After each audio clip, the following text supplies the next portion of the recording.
Welcome to Southern Salon Podcast with Amy Clark Spain and Brittany Robertson, and we're so glad you're with us. And we are excited to have a special guest with us on this podcast, Dr. Alexandria Reynolds, who is a professor of psychology at the University of Virginia's College at Wise, where we teach. And Dr. Reynolds is a sleep specialist. That's what she does her research on. And this is a topic near and dear to my heart because I'm one of many people that you probably hear talk about not getting enough sleep. And Brittany's not with us, but I'm sure she would agree. So how do sleep and psychology intersect? How'd you get interested in this topic? It's a really good question. I actually accidentally got into the field of sleep. I was originally looking to do a PhD in cognitive neuroscience focused on stroke research. And as I started my graduate program, my first advisor sort of left the university and left me having to find another mentor. And so I worked in a sleep lab for a summer and fell in love with it and realized just how intimately tied with psychology sleep was, because the lab that I worked in was actually a public health lab and it wasn't even in psychology. And so as I started thinking about what I knew about the brain and what I knew about behavior and started to tie that in with what I was learning about sleep, I realized just how fascinating the field was. And then it sort of just blossomed from there. So what is it about sleep that fascinates you the most? Is it the fact that it's like elusive for so many people, or is it the architecture of sleep and how it works? What is it that gets your attention? I think that even though we know a lot about sleep, I think the most fascinating thing is that we still don't know why we sleep. And there's a lot of reasons why we need to sleep. And there's a lot of things that our brain and body does while we sleep, but we still don't know that one absolute reason. And so I think that keeps me fascinated in the fact that we're still learning new things every single day and finding out new things that the brain is doing. Because, before we just thought that the brain was kind of shut off and just charging, the body. And then it turns out that our brains do things that during sleep that they don't do when we're awake. And so I think that just constantly learning new information about sleep and the brain is what sort of keeps me interested in the field. Some of the research that I heard you talking about on NPR and in one of the articles that you shared with me before the podcast was about our sleep cycles during the pandemic and how the pandemic altered the way we sleep. What have you discovered since the year of, and a lot of us are still transitioning back into normal life, but has there been anything that you've realized since the pandemic started to take on its new phase? Oh, yeah. So personally, I think that when I look at my own sleep, and I think that this could probably be the case for a lot of other people as well, you realize just how much you have changed from having a different schedule. Like, for example, for me, I have 3 young children, and the pandemic was me working from home, me, not having to be up at the same times in order to have to make the drive to work. I was able to sort of slow things down just a little bit. And I think that what that did for me is put in perspective just how important it was for me to get good quality sleep. So even though there's this stress that's going on with the pandemic and we don't know what's going to happen and that all of those things that kind of added to the worry, what it did allow us to do is slow down a little bit and say, okay, well, you know what? I have a little extra time. Why don't I go to bed a little early tonight? I don't have to get up as early, to make my 45-minute drive to work, for example. And then as we started going back in the swing of things, I was going back to these old habits and I was going back to, going to bed later and spending more time on my phone. And I think the pandemic put things in perspective, and then transitioning out of the pandemic is making me realize how important it was for me to make time for sleep. And I think that, and I assume that a lot of people are also coming to this conclusion that, hey, I felt a whole lot better when I was getting, 8 hours versus 5 or 6 hours of sleep.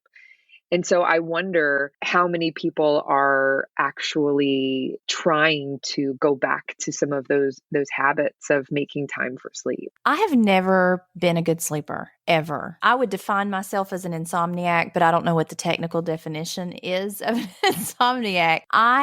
So I'm going to give you my details and let you maybe tell me what you think, because I was really excited to do this podcast because I'm constantly in search of answers. I'm married to someone who can fall asleep in 5 seconds, and it makes me really mad because, I mean, he literally will fall asleep holding his phone and looking at it. He can fall asleep and he can stay asleep, and he's a super lark. He gets up at 4:30 in the morning. I will lay there and stare at the ceiling or have to turn on the TV, which I know is a really bad thing you're not supposed to do. But I have to just wait until I'm so exhausted I can't hold my eyes open anymore. And I've done all of the research. I know that routine is important. I know that staying off your phone is important, but it's just something that seems to be out of my reach, a good night's sleep. And I wonder, I'm sure you've heard a lot of people say that I can't turn my brain off. So what does the research say about that? So when it comes to insomnia, it's one of those really interesting things that a lot of people don't realize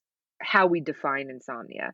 And so there are different types, and we can kind of place people in different categories based off of what their symptoms are and how they're feeling. But what I found is that a lot of people who say they have insomnia either don't make the time for sleep. So it doesn't sound like that's something that is your case. If you say, I'm going to give myself 8 hours to fall asleep, I'm going to go to bed at this time, and I'm going to go to bed and try to sleep. And those individuals who go to bed and they only give themselves 3 hours to sleep, and then you ask, how many hours of sleep did you get? And they say, well, I got 3 hours. Those aren't true insomniacs. They're able to fall asleep. They're just not giving themselves enough time to sleep.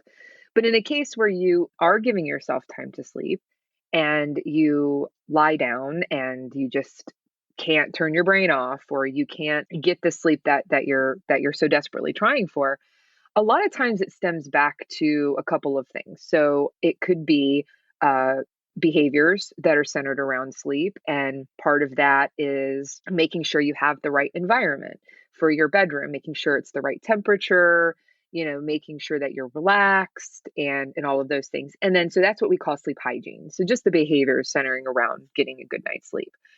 The second thing is that a lot of times insomnia is caused by anxiety. And so insomnia essentially is a byproduct of worrying and anxiety that you might experience during the day. And the best way to treat the insomnia and the sleeplessness is to treat the anxiety. And so if you're able to find ways to use different practices, there's a relatively newer practice called cognitive behavioral therapy for insomnia. So it's called CBTI. That's actually more effective than taking sleep medications. And so it really treats the thought processes of the worrying and the anxiety centered around falling asleep. And so for your case, for example, I might say you might want to try some techniques and skills to turn that worry and anxiety off. Turn off I need to do this tomorrow. I need to make this list. Oh, I forgot to do that. I need to send this email. And some simple ways to do that, and this is sort of oversimplifying it in a way, is to make what we call a worry list, right? So you might say, okay, I'm going to go to bed at 11 p.m. and at 10 p.m., I'm going to write my worry list. And it's going to be everything and anything I can think of. I'm going to put down on paper. And this is my designated time to worry about this. And this is my time to think about all of the things that I need to do tomorrow. I'm going to make my list of to-do items. And you know what? I can't do anything about that right now. And so I'm going to put it on the list, and tomorrow when I wake up, I'm going to tackle it then. So even though that's kind of an oversimplified version of that, these are the kinds of things and tools that we would use to try to get somebody who has an issue with turning their mind off a skill or a tool to tackle that issue. Another thing too is that women tend to struggle with sleep because of hormonal changes. And so I know that when I was pregnant, for example, besides being very uncomfortable at the later stages of pregnancy, your body goes through these changes, and hormones are the reason why we sleep. Looking at fluctuations in hormones often explains a lot of the sleep issues that women have, especially during, for example, menstrual cycles, during pregnancy, premenopause, postmenopause. These are all really big changes that we see happening in the body that can absolutely impact sleep. And so if you're experiencing hormonal fluctuations for whatever reason, that can also be tied to why you might have issues falling asleep. And so there's another really interesting thing with it when it comes to insomnia that a lot of people don't realize. And so there's a theory out there, and I always love these theories because they make a lot of sense, and most people don't sort of put all of these things together. Before industrial society, so before we had light at night, there's a lot of historical documentation that suggested that humans slept in two separate segments.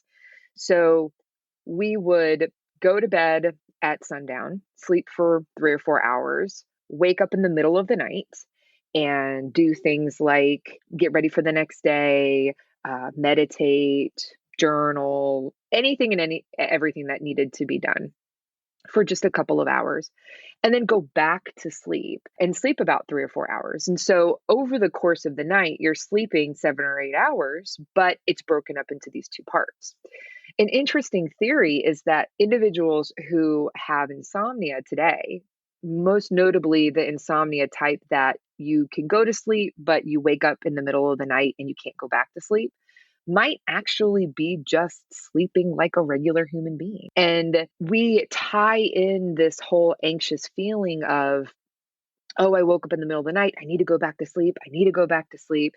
And so what ends up happening is you keep yourself up because if I don't go to bed right now, if I don't go to sleep right now, I won't get that sleep. And so those individuals who fall asleep and then wake up in the middle of the night, if you're that type of normal human sleeper, then you might just want to get up and embrace the fact that you can't fall asleep and allow yourself time to get a second sleep wave in.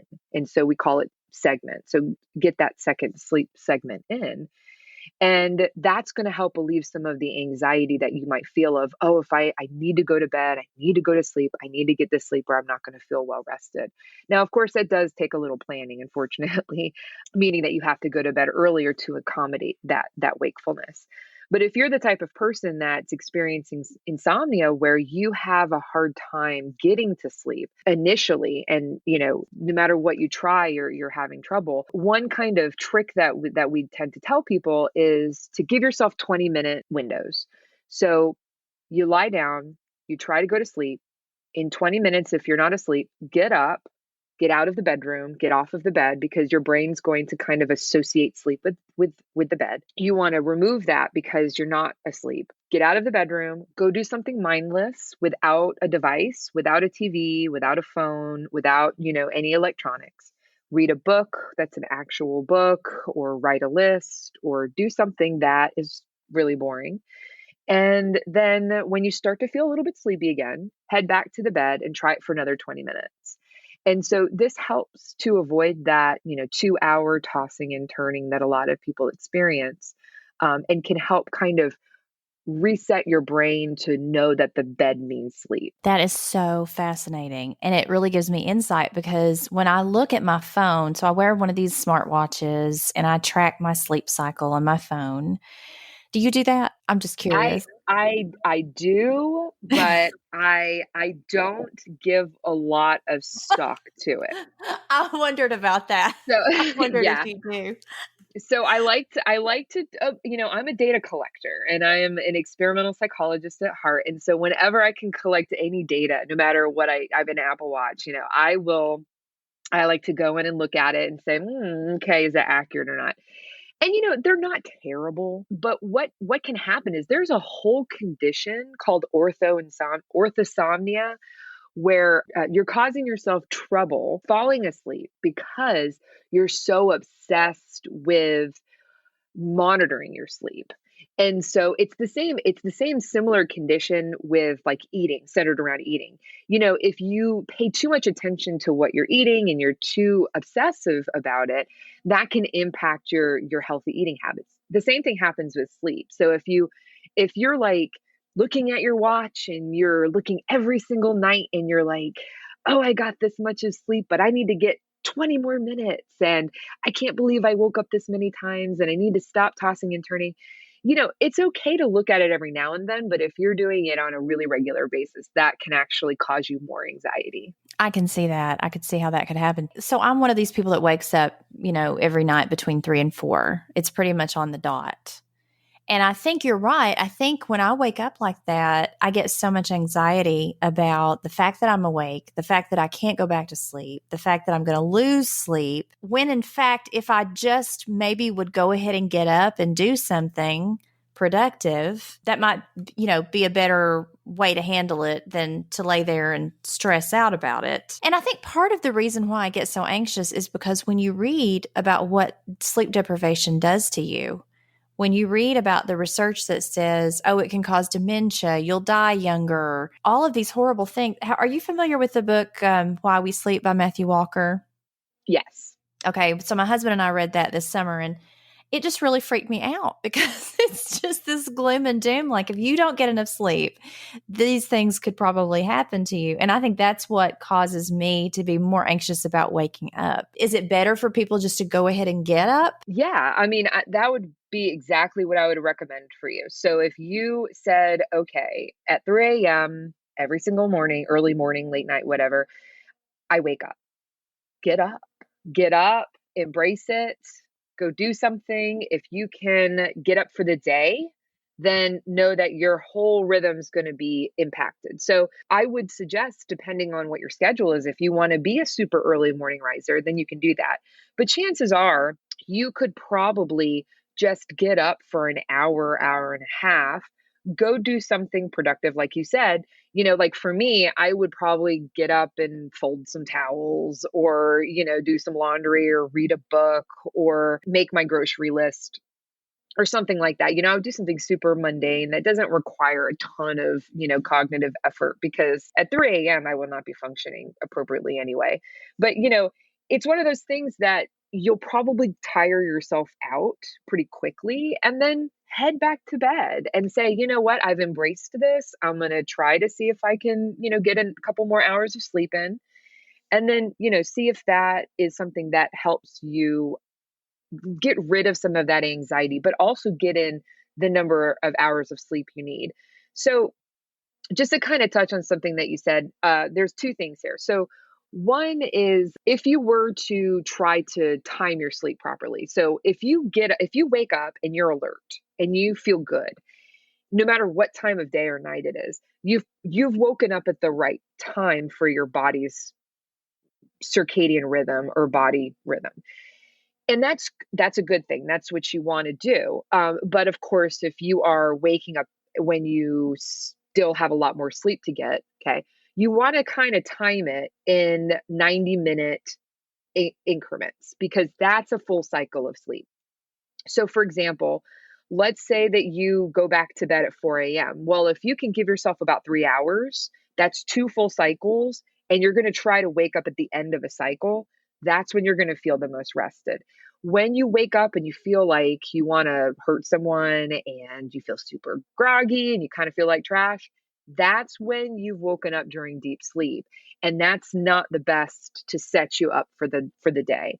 You want to get up when you're at the end of a cycle. We call it a REM state, or REM cycle, which is rapid eye movement.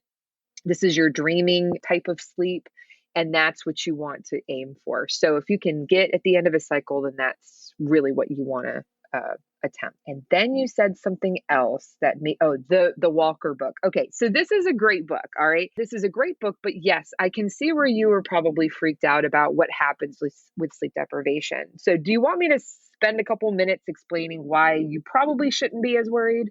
Yes, please. Okay. All right. So one thing to know about how we get to the conclusions of if you sleep too little, you're going to have all these health problems. And it's actually a U-shaped, or more honestly, a J-shaped curve, where if you sleep too much, we see associations with bad health, poor health. And then if you sleep not enough, it's going to have health implications. So a lot of what we know about sleep and health are done through epidemiological studies. And so the good thing is that we can get a lot of people, some cases thousands or even hundreds of thousands of people, and look at relationships between sleep and health. The bad part is that these associations are just correlations or links. We don't know what's causing what. We don't know if there's another variable causing everything. So if you say, okay, people who aren't getting enough sleep also have diabetes, obesity, heart disease, and these associations really do exist. Is it that being obese causes short sleep? Is it having, less than 7 hours sleep per night cause you to be obese? Does it cause you to have diabetes? We don't know for sure. Now, there is evidence that says that if you don't get enough sleep, it actually increases your cravings for salty and fatty foods. So there's some evidence there, but these really big scale studies that a lot of sleep scientists talk about, we don't know what the root cause really is. So it could be that there's other things going on. And in the case of, you know, in the case of Alzheimer's, for example, we know that the brain gets rid of waste while we sleep, and it only does this while we sleep. And so the theory between Alzheimer's and dementia and sleep is that over decades, I'm not talking like a few nights here or there, over decades of not getting enough sleep, your brain isn't able to get rid of these wastes over time, and they start to accumulate. And then that is where we see dementia and Alzheimer's come in, is that, 20, 30, 40 years of doing this, you get enough accumulation that you're going to see it sort of take over the brain. So if it kind of eases your mind a little bit, there's definitely time to fix this. There's time to improve your sleep, but also I want to, kind of bring in this whole association. Is it that not getting enough sleep causes Alzheimer's, or is there some underlying cause causing you to not get enough sleep that's also impacting this waste in your brain? So we don't know for sure. And the best thing to do is to make the change now and say, you know what, I'm going to, do what I can to get healthy amount of sleep and to feel rested and sort of move forward, because a lot of these health implications are probably from really long-term cases where people aren't getting enough sleep over many, many, many years. So, what gets you most excited about sleep and sleep research? I would say that the new findings that come out are probably the ones, like, even if it's in things that I don't personally study in my own line of research, just getting answers is really, really exciting to me. I also really, really get excited when I see all these public health pushes to get people educated on sleep, because that's something I'm really passionate about. I feel like it's something that should be in our school system, starting with pre-K, and then moving from pre-K all the way through college based on the, developmentally appropriate learning, that programs are catered to children and to parents to understand the importance of sleep and understand what's going on in the brain and body. And I think that is one of the things that gets me really excited. So whenever we have, for example, when there are commercials or flyers or Facebook, memes or anything that talks about sleep and articles out there for the general public, I get really excited because I think, wow, that's, one more group of people that understand there's a lot that you can do personally to improve your sleep. And even the students in my own classes, in every one of my classes, even the ones that aren't specifically about sleep, I have them monitor their sleep, because why not, and everyone says, wow, just, a few days to a week monitoring my own sleep, I learned a lot about what I do and what I can change to make my sleep better. And so I think that's the thing that gets me most excited is really educating people and seeing people educated on how they can not only value sleep, but make their own sleep better. Yeah, that is so fascinating. It's interesting you said that. And I'm thinking about this as a mom too, and as somebody who teaches as well. You see how it affects kids, and kids aren't getting enough sleep. I mean, I know that from how much I've talked with teachers and other parents, and my kids talking about other kids in class. And I've gotten messages from teachers on Remind about not, I mean, I make my kids stick to sort of a regimented bedtime, but I feel like some kids in class aren't getting enough sleep. Please make sure they're going to sleep on time. And I dare say, electronics probably has a lot to do with this. But, Walker talks in his book about, my husband reminded me of this today because we were talking about Walker's book. And as I was talking about this podcast, and he said, Walker says there's a lot of misdiagnosis of things like ADHD in kids when in fact, a lot of it is sleep deprivation. Is that something that you would agree with? Oh, yes. And it's funny that you bring that up. So in my opinion, and most sleep scientists probably would agree, I think we can probably link everything back to sleep. And so it's kind of, a joke that I have with some people that, oh, they'll say, I have this disease or disorder. And I'm like, yeah, that's probably just sleep disorder. Because honestly, that's really true. I mean, when you look at a child who gets enough sleep, and then compare that to a child who's sleep deprived, I mean, you would even notice the change in your own kids. I am the mom of 3 boys, and my firstborn, who's 9.5 years old, has always been a terrible sleeper. And I've done everything that I can as a sleep scientist to try to fix this, but it's hard. And even coming from a sleep scientist and trying to help my own kids get really good sleep, it's hard. And I 100% notice the difference when he's not getting enough sleep. He's moody, he has an attitude, he is not as well behaved, he's impatient. And I mean, I feel that way when I don't get enough sleep. I get moody and, I don't want to do certain things, and I'm short-tempered when I don't get enough sleep. And we always joke that he is my clone. So, there's that. So anything that I see myself doing, I can see him, but he also experiences things like night terrors. And he just has always had issues like sleepwalking and things like that. So you can absolutely see differences in attention, differences in behavior, in children who are not getting enough sleep. And in fact, there was a relatively recent line of research looking at teenagers. And right around puberty, we as sleep scientists were trying to educate the public that those children who are going through puberty experience something we call a delayed phase. So they physically do not feel tired later in the evening. So they might, start getting sleepy around midnight or 1 a.m. And that is completely developmentally appropriate during that time period. So, a 12-year-old might have been able to go to bed at 9 or 10 p.m. with no problem. And then as they start hitting 13, 14, realizing that bedtime, they go to bed and they can't go to sleep. They're just not tired.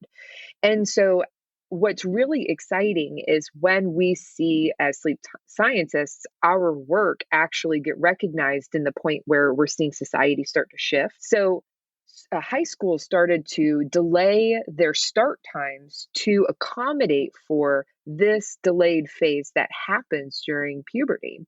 And those schools that have delayed their start times have reported that the kids are better behaved. There's less referrals for behavioral issues.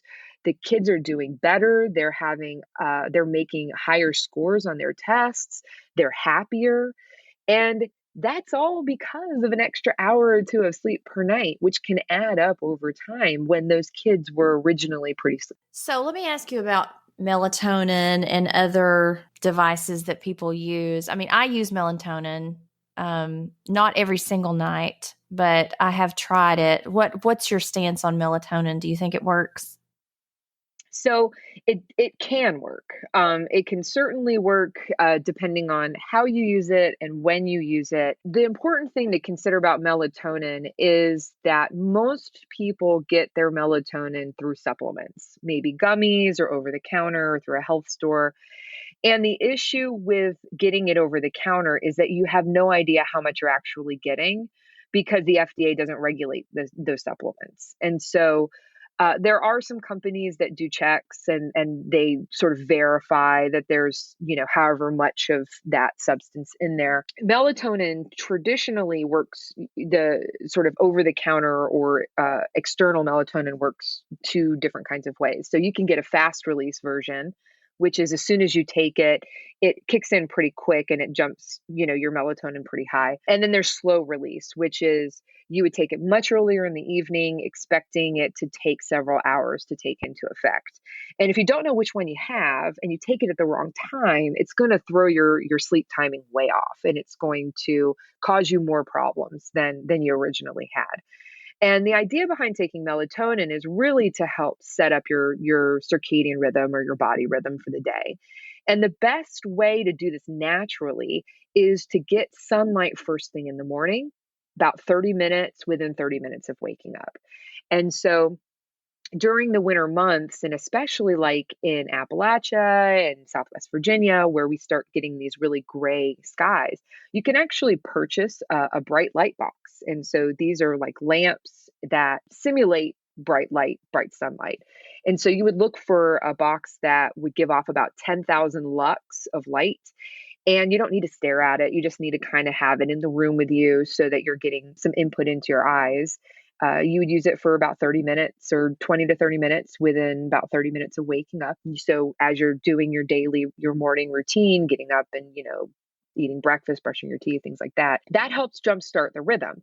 And then in the evening, as the sun starts going down, this is when your brain needs to know that light needs to go away. And so if you use electronics at night, which most people do, okay, you can do a couple of things to trick your brain. So one of those things is to get a filter on like your phone. So if you have, for example, an iPhone or an Android, they all have, it's not a screen dimmer. It actually changes the color of your screen to an amber color, and that blocks blue light.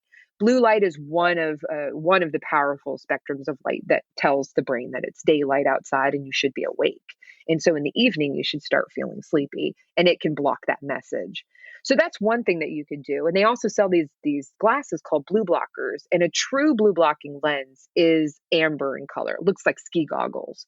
And so if you wear those in the evening, you can use any electronics you want, and your brain is going to get the signal that it's nighttime. And then take them off when you go to bed, and then boom, now you need to go to sleep. What happens is that when you wear those blue blockers and when you do things like use those filters on your phone, it's telling your brain to naturally release the melatonin that you already have in your body.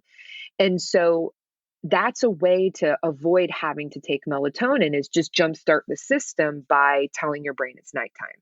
And so by blocking blue light, we can jumpstart that system. So, keeping in mind that taking melatonin at the wrong times can be problematic. Now, if you have a prescription melatonin given to your doctor, that's something that you know exactly how much you're getting, your dosage, and, you would follow that advice from your doctor. But if you're just kind of choosing to take it on your own, I would really caution that you definitely don't want to take it regularly, because in theory, we don't know what it does to you over a really long period of time. And it could, since you're getting it externally, you could actually be reducing the amount that you're naturally producing because you're getting it somewhere else. So in theory, over time, you could need more and more of it to make you feel sleepy, and you're producing less of it naturally because you're getting it from an outside source. And that's also one of the concerns with giving it to children is, okay, if you give it to a 5-year-old for 10 years, when they start hitting puberty and getting into adulthood, they may not be able to produce as much naturally as they would have if they hadn't gotten it externally. So it's one of those things that, taking it every now and then is not a big deal. if it works for you and you can take it at the right time and it works for your body rhythm. But it's definitely something that I wouldn't suggest for someone to take over the counter, every single night. The phone, I agree. That's a really good idea. I have my phone set so that the screen changes the color to nighttime at a certain time, and then it changes back in the morning when I wake up, because I'm one of these people that has a really hard time staying off. And that's my go-to if I wake up, and I know that's really bad. You're not supposed to look at your phone when you're trying to sleep, but it's really hard for me to stay off of it. And I need to try the light. I think that's something that would probably work for me. I haven't tried it, but I think I'm going to, now that you've suggested that as an option. I would honestly, I would recommend it to anyone who is in a location where you're getting a lot of really gray months, because you'll notice a huge impact not only in how sleepy you feel and how alert you feel during the day, but also your mood. Because Mhm. sleep and hormones and mood, they are so intimately tied together. It really is important that you're getting the right amount of balance of light and sleep and wakefulness. Well, thank you so much. This has been really insightful, and I know it's been helpful for me, and it'll be helpful for so many of our listeners, because this is something that impacts just about everybody I know, except for my husband, who can fall asleep really fast and and wake up Well, early in the morning. So, let me tell you, my husband is the exact same way. And it's frustrating sometimes because we'll be in the middle of a conversation and I'll start hearing light snoring. And I know that he is out. And, honestly, he used to struggle with insomnia, and he wore the blue blocking glasses for about 4 nights. And he hasn't had a problem. And that was probably 10 years ago. And so it does wonders to reset the rhythm. And, that might be something that you want to give it a go. okay, well, here's to good sleep. And thank you again for joining us. Thank you so much. We'd like to tell you about a couple of our sponsors, Ivy Attic Company and Curated Social Strategy and Consulting. Ivy Attic Company's mother-daughter artisans craft sustainable jewelry and book charms from vintage books, glass, and organics. We specialize in custom designs inspired by our love of literature and the mountains. Browse our Etsy shop at Ivy Attic CO for our literary, coal, river glass, and mustard seed collections, along with Riley's resin designs. You can connect with us through our links on the show notes. Curated Social Strategy and Consulting provides next-level social media for businesses and brands. Serving clients nationwide, Curated Social helps you tell your story. We believe that exceptional social media is client-focused, audience-centered, and begins with a curated and strategic approach. We offer customizable plans for our clients, from social media content calendars to weekly consulting meetings to full account services. You can learn more about these services through the links in our show notes.